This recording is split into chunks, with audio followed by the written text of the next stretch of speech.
សួស្តីបងប្អូនជនរួមជាតិខ្មែរជាទីគោរពថ្ងៃនេះជាថ្ងៃអាទិត្យទី4ខែមករាឆ្នាំ2026ស្ថានភាពសកលលោកនៅថ្ងៃនេះបានឈានចូលដល់ចំណុចមួយដែលគ្រោះថ្នាក់បំផុតភ្លើងសង្គ្រាមនិងភ្លើងបញ្ហាដែលកំពុងឆាបឆេះរាលដាលតាំងពីទ្វីបអាមេរិករហូតមកដល់ព្រំដែនកម្ពុជាយើងគឺមិនទាន់រលត់នៅឡើយទេបងប្អូនអើយថ្ងៃនេះគឺជាថ្ងៃមួយដែលប្រវត្តិសាស្ត្រពិភពលោកត្រូវចារទុកព្រឹត្តិការណ៍ធំៗបានកើតឡើងបន្តបន្ទាប់គ្នាដោយរលកស៊ូណាមីបោកបក់ពីទ្វីបមួយទៅទ្វីបមួយនៅត្រើយម្ខាងនៃមហាសមុទ្រមហាអំណាចអាមេរិកលោកដូណាល់ត្រាំបានធ្វើរឿងដែលគ្មាននរណានឹកស្មានដល់គាត់បានបញ្ជាឲ្យកងទ័ពពិសេស Delta Force វាយចូលចាប់ប្រធានាធិបតីនៃប្រទេសមួយដល់ក្នុងបន្ទប់ដេកដើម្បីដណ្ដើមអណ្ដូងប្រេងនិងកាត់ផ្តាច់ផ្លូវដង្ហើមមហាយក្សចិននៅប្រទេសថៃខណៈដែលរដ្ឋាភិបាលរវល់តែឈ្លានពានខ្មែរភ្លើងបានឆាបឆេះកណ្ដាលក្រុងហើយនៅព្រំដែនកម្ពុជារបាំងមុខរបស់ក្រុមអ្នកឈ្លានពានត្រូវបានហែកចេញកងទ័ពថៃសារភាពថាពួកគេកំពុងភ័យខ្លាចចំពោះលានដ្ឋានដែកថែបរបស់កងទ័ពខ្មែររហូតដល់រុទ្ធិអង្វរមហាអំណាចឲ្យមកជួយហើយយប់នេះក្រសួងការពារជាតិយើងបានចេញបទបញ្ជាដែកបិទដែនអាកាសភ្លាមតើវាសនារបស់លោកម៉ាឌីរ៉ូត្រូវបញ្ចប់យ៉ាងណាតើសោកនាយកម្មនៃថៃខ្លោចផ្សារប៉ុណ្ណានិងតើយើងត្រូវត្រៀមខ្លួនបែបណាខ្លះក្នុងថ្ងៃនេះសូមបងប្អូនទប់អារម្មណ៍រកកន្លែងអង្គុយឲ្យស្រួលហើយមកតាមដានជាមួយខ្ញុំបាទយើងចាប់ផ្ដើមពីរឿងដែលធ្វើឲ្យពិភពលោកទាំងមូលតក់ស្លុតនៅថ្ងៃនេះសូមបងប្អូនស្រមៃមើលនៅវេលាម៉ោង2រំលងអាធ្រាត្រម៉ោងនៅវេណេស៊ុយអេឡាទីក្រុងការ៉ាកាសកំពុងស្ងប់ស្ងាត់ប្រជាជនកំពុងដេកលក់ក្នុងក្តីសុបិនស្រាប់តែភាពស្ងប់ស្ងាត់នោះត្រូវបានហែកគំតិចដោយសម្លេងកងរំពើងនៃយន្តហោះចម្បាំងជាង150គ្រឿងផាំងផាំងផាំងសម្លេងផ្ទុះបានលាន់លឺក៏គ្រើកដីក្របបែករាប់តោនបានធ្លាក់ចុះមកកំទេចប្រព័ន្ធរ៉ាដានិងទីតាំងយោធាចំនួន5កន្លែងក្នុងពេលតែមួយភ្លាមនោះភ្លើងអគ្គិសនីទូទាំងរាជធានីត្រូវបានកាត់ផ្ដាច់ទីក្រុងទាំងមូលងងឹតឈឹងលើកលែងតែពន្លឺនៃក្របបែកដែលកំពុងឆេះសន្ធោសន្ធៅនេះមិនមែនជាការទម្លាក់ក្របបែកធម្មតាទេនេះគឺជាការបើកផ្លូវឲ្យស្ដេចកងកម្លាំងពិសេស Delta Force របស់អាមេរិកយោងតាមការវិភាគរបស់អ្នកជំនាញក្រុមនេះបានហ្វឹកហាត់ជាមួយបេតិសិប្បនិមិត្តឬក៏ mock up រាប់ខែមកហើយពួកគេដឹងគ្រប់ច្រកល្ហូមនៃផ្ទះប្រធានាធិបតីសូម្បីតែលោកម៉ាឌីរ៉ូមានសត្វចិញ្ចឹមប៉ុន្មានក្បាលក៏ពួកគេដឹងដែរពួកគេបានសម្រុកចូលទៅដល់ safe house ផ្ទះសុវត្ថិភាពនៅកណ្ដាលក្រុងប្រាវទ្វារដែកការពារគ្រាប់បានបំផ្ទុះទាហានអាមេរិកសម្រុកចូលដូចរន្ទះលោកប្រធានាធិបតី Nicolas Maduro វ័យ63ឆ្នាំនិងភរិយាអ្នកស្រី Sila Flores កំពុងភ័យស្លន់ស្លោពួកគេព្យាយាមរត់ទៅពួនក្នុងបន្ទប់ទឹកប៉ុន្តែវាហួសពេលទៅហើយកងទ័ពអាមេរិកបានចាប់ពួកគាត់អូសឡើងយន្តហោះយកទៅដាក់លើនាវាចម្បាំង USS Iwo Jima ដែលចតរង់ចាំនៅសមុទ្រវាសនារបស់មេដឹកនាំមួយរូបដែលធ្លាប់តែមានអំណាចត្រូវបានបញ្ចប់ត្រឹមរយៈពេល2ម៉ោង20នាទីតែប៉ុណ្ណោះសំណួរដែលបងប្អូនប្រកាសជាឆ្ងល់គឺហេតុអ្វីបានជាលោកត្រាំហ៊ានធ្វើដល់ថ្នាក់នេះអាមេរិកប្រកាសថាជាការចាប់រឿងភេរវកម្មគ្រឿងញៀនប៉ុន្តែអ្នកជំនាញល្បីៗរួមទាំងបណ្ឌិតថាណែតអាប៉ុនសុវណ្ណនិងបណ្ឌិតវ៉ាន់វិឈិតប៊ុនប្រុងទីប្រឹក្សាការពារជាតិថៃបានចេញមកបកអាក្រាតការពិតមូលហេតុពិតប្រាកដមាន2យ៉ាង1សង្គ្រាមប្រេងវេណេស៊ុយអេឡាគឺជាឃ្លាំងប្រេងធំបំផុតនៅលោកធំជាងអារ៉ាប៊ីសាអូឌីតលោកត្រាំបានប្រកាសភ្លាមថានឹងឲ្យក្រុមហ៊ុនអាមេរិកចូលទៅគ្រប់គ្រងនិងចាត់ចែងវិស័យប្រេងនៅទីនោះនេះគឺជាការប្លន់ធនធានជាតិអ្នកដទៃយកមកធ្វើជាកម្មសិទ្ធិយ៉ាងច្បាស់ក្រឡែត2កាត់ផ្តាច់ផ្លូវចិននេះគឺជាចំណុចស្លាប់រស់របស់ចិនកាលពីប្រមាណថ្ងៃមុនមន្ត្រីចិនទើបតែចុះកិច្ចសន្យាទិញប្រេងចំនួន80ភាគរយពីលោកម៉ាឌីរ៉ូលោកត្រាំវាយពេលនេះគឺដើម្បីកាត់ផ្តាច់បំពង់ដង្ហើមថាមពលចិននិងរុស្ស៊ីលោកបណ្ឌិតថៃប្រើពាក្យថាធ្វើឲ្យចិននិងរុស្ស៊ីស្ងួតជើងតែម្ដងហើយព្រឹកមិញនេះលោកត្រាំបានបង្ហោះសារព្រមានទៅអ៊ីរ៉ង់ទៀតថាបើនៅតែសម្លាប់អ្នកតវ៉ាអាមេរិកនឹងចាត់ការ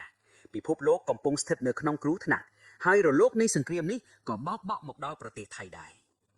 នៅពេលឮថាត្រាំវាយកប្រេងអ្នកនយោបាយថៃក៏ភ័យដោយសត្វកណ្ដុរត្រូវទឹកនៅថ្ងៃទី4ខែមករានេះលោកអត្ថាវិជិតសវណ្ណផាក់ឌីបេក្ខភាពនាយករដ្ឋមន្ត្រីបករួមថៃសាងឆាតបានចេញមកព្រមានថាប្រយ័ត្នសង្គ្រាមនេះនឹងធ្វើឲ្យប្រេងឡើងថ្លៃកប់បំពកនេះគឺជាល្បិចរបស់នេតុនដើម្បីកុំឲ្យប្រជាជនបះបោបករបស់គាត់បានប្រញាប់ប្រកាសសន្យាថានឹងធ្វើឲ្យថ្លៃសាំងនិងម៉ាស៊ូតចុះមកនៅត្រឹម25បាត3000រៀលក្នុង1លីត្រដោយលុបចោលមូលនិធិប្រេងនិងឈប់តាមតម្លៃសង្ហបុរី នេះបង្ហាញថាសេដ្ឋកិច្ចថៃកំពុងតែយ៉ាប់យ៉ឺនខ្លាំងណាស់ពួកគេខ្លាចប្រជាជនបះបោរទើបប្រញាប់ចេញមកសន្យាខ្យល់បែបនេះប៉ុន្តែខណៈដែលពួកគេបារម្ភរឿងប្រេងភ្លើងកម្ពុជាកំពុងឆេះរាវដាល់ពេញប្រទេសពួកគេហើយបងប្អូនអើយរឿងនេះហើយដែលខ្ញុំចង់ឲ្យបងប្អូនស្ដាប់ទុកជាមេរៀននៅម៉ោង10នាទីព្រឹកថ្ងៃទី4មករានេះនៅផ្សារសហគមន៍ខៅសាយខេត្តពិជីត្រមានហេតុការណ៍ដ៏រន្ធត់មួយបានកើតឡើងផ្ទះរបស់លោកយាយវណ្ណាហៅប៉ារួយដែលជាដេប៉ូលក់ហ្គេដ៏ធំត្រូវបានភ្លើងឆាបឆេះយ៉ាងសន្ធោសន្ធៅប៊ូមប៊ូមសំឡេងធុងហ្គេផ្ទុះដួលគ្រប់បែកកណ្ដាលទីក្រុងអណ្ដាតភ្លើងបានលេបត្របាក់ផ្ទះប្រជាជនដែលនៅជាប់គ្នាអស់ចំនួន10លវែងទំហំខូចខាតគឺ50លានបាតឬ 1.5 លានដុល្លារប៉ុន្តែអ្វីដែលឈឺចាប់បំផុតគឺមូលហេតុមិនមែនឆ្លងភ្លើងមិនមែនចៃដន្យតែគឺដោយសារកូនប្រុសបង្កើតឈ្មោះណៃយុទ្ធនាអាយុ37ឆ្នាំដោយសារខឹងសុំលុយម៉ែទិញថ្នាំមិនបានគេក៏ដុតផ្ទះម៉ែខ្លួនឯងចោលតែម្ដងនេះគឺជាកញ្ចក់ឆ្លុះបញ្ចាំងពីសង្គមថៃបច្ចុប្បន្នឡានទឹក30គ្រឿងទៅដល់ហើយចោលមិនចុះព្រោះផ្លូវចង្អៀតនិងរញ៉េរញ៉ៃនេះហើយជាកម្ពុជាភ្លើងក្នុងស្រុកកំពុងដុតរលាពួកគេមុននឹងពួកគេមកដុតយើងទៅទៀតតើកងទ័ពថៃកំពុងលេងល្បិចអ្វីនៅថ្ងៃទី4មករានេះកងទ័ពភូមិភាគទី2របស់ថៃបានចោទប្រកាន់មួយដើម្បីបំផ្លាញភ្នែកអន្តរជាតិនិងប្រជាជនខ្លួនឯងគេចោទថាកងទ័ពខ្មែរកំពុងដឹកជញ្ជូនរចនាសម្ព័ន្ធដែកនិងស៊ីម៉ង់ដើម្បីសាងសង់លេនដ្ឋានរឹងមាំនៅព្រះវិហារដើម្បីត្រៀមវាយពួកគេចោទថាកម្ពុជាបានបង្ហោះ drone ដើម្បីស៊ើបការណ៍និងរករឿងពួកគេបងប្អូនកុំជឿរបាយការណ៍នេះគឺជាល្បិចចោលស្រែកចាប់ចោលសុទ្ធសាធពួកគេខ្លួនឯងទេដែលជាអ្នកឈ្លានពានចូលដីខ្មែរ4ខេត្តដោយក្រសួងការបរទេសយើងបង្ហាញការដែលពួកគេស្រែកថាខ្មែរត្រៀមសង្គ្រាមគឺដើម្បីមានលេសវីប្រហារយើងតែប៉ុណ្ណោះនៅពេលដែលយោធាតច្រកពួកគេក៏ចាប់ផ្ដើមលេងល្បិចកំសាកនៅថ្ងៃនេះបណ្ឌិតឈិតវណ្ណបានសរសេរលិខិតអង្វរអាមេរិកចិននិងរុស្ស៊ីឲ្យមកជួយសង្កាត់កម្ពុជាគាត់ថែមទាំងមើលងាយថាខ្មែររក់នៅលើដីថៃ free 50ឆ្នាំហើយនេះគឺជាការបំភ្លៃប្រវត្តិសាស្ត្រមជ្ឈមណ្ឌលព័ត៌មានកងទ័ពថៃបានចេញសេចក្តីថ្លែងការណ៍ទាមទារឲ្យកម្ពុជាឈប់និយាយនិងឈប់ផ្សព្វផ្សាយពួកគេខ្លាចការពិតពួកគេខ្លាចពិភពលោកដឹងថាពួកគេដុតផ្ទះប្រជាជនខ្មែរលួចរបស់របរខ្មែរទើបចង់ឲ្យយើងបិទមាត់ប៉ុន្តែក្រដាស់មិនអាចខ្ចប់ភ្លើងបានទេបងប្អូនជនរួមជាតិជាទីគោរពព្រឹត្តិការណ៍ដែលបានកើតឡើងនៅលើពិភពលោកក្នុងរយៈពេល24ម៉ោងចុងក្រោយបានคล้ายជាកញ្ចក់ឆ្លុះបញ្ចាំងដ៏ច្បាស់លាស់បំផុតសម្រាប់យើងទាំងអស់គ្នាខណៈពេលដែលប្រទេសខ្លះកំពុងក្តៅគគុកដោយភ្លើងសង្គ្រាមហើយខ្លះទៀតកំពុងរលួយដោយភ្លើងវិបត្តិសង្គមងាកមកមើលមាតុភូមិយើងវិញ